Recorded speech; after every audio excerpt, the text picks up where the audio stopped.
Devaki Nilayamgode, writer, social activist, passed away on July 6 at Trichure at the age of 95. Though she wrote exclusively in Malayalam, I hesitate to call her a Malayalam writer because her writings and her activism transcended the merely Nambudiri community. It went well beyond and enveloped all the subaltern, the women, the minorities, and even the Nambudiri men, the Nambudiri community, who thought they were much better than the rest of the world. Nilayamgode called her life a journey from the dense woods of Pagaravur, where she was born, to into the openness of towns. This journey, a yatra as she titled it, from the walls surrounding the temples, which enclosed her and kept her under control, that the escape from that place to the less imposing ramparts of the world outside. She was born into the Pagaravur Illam, where she spent the 15 first restrictive years of her life, and then married into the Nilayamgode family, which had far more liberal views and which led to her contacts with the Yogakshema Sadanam and to social activism. The recollections of the early years in her memoirs, translated as Andarjanam and before the break of dawn, are joyful and generous on the surface. There is never any trace of rancor or bitterness.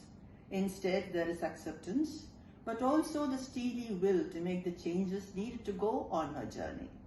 The confinement behind high walls is narrated with objectivity, but not forgotten amid the celebratory tone of other happier narratives. The description of nature mirrors human relationships, sometimes calm and at other times violent, angry, destructive.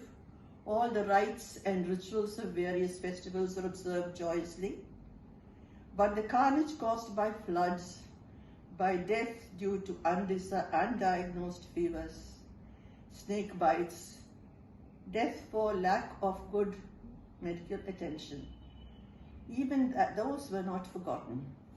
The plight of widows, of all women, of even the men who dared to question the patriarchal structure, is interspersed with Onam dance and trips as a young child to the grandmother's house, and festivities and festivals symbolic of life itself. When Nilayamgode travelled to her husband's house after her marriage, she was received with chants of Inqilab Zindabad.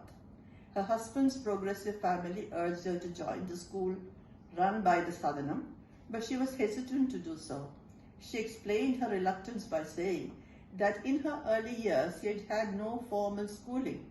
She said, and I quote, "How could I have, when instead of going to school, I was spending my days cleaning the floor of the women's quarters, smearing sacred ash on my forehead, and changing the wooden pegs in my ear holes to make them larger?" The winds of change were starting to blow through the Nambudiri community. Printed letters from B.T. Bhattadripad of the Yogakshema Sabha were distributed among young girls, urging them to seek education. "Dear sisters," he wrote in his letter, "think deeply and change yourself according to the times. Allow the rays of light to penetrate." The girls read and reread this exhortation. Nilayamgode's brothers also joined this movement, which infuriated the elder Nambudiris.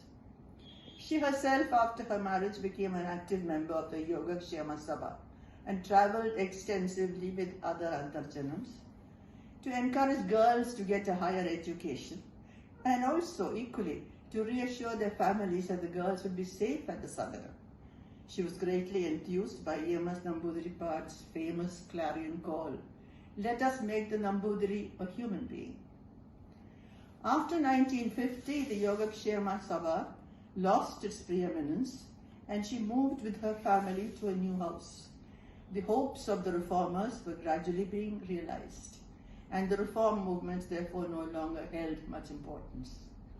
Later, in 2003, Nilayamgode started her writing career at the behest of her grandson, Takanathan, which helps us now to get a closer look into the life and time she lived in, when women ate the leavings of their husbands and untouchables sifted through human excreta for their food. She wrote in her essay, Beyond Salvation, about her visit to Kashi with her sister. And I quote, "My elder sister, moved by religious sentiment, prayed aloud for salvation. I sent up a silent prayer that I should never again have occasion to see the faces of starving children." Thank you.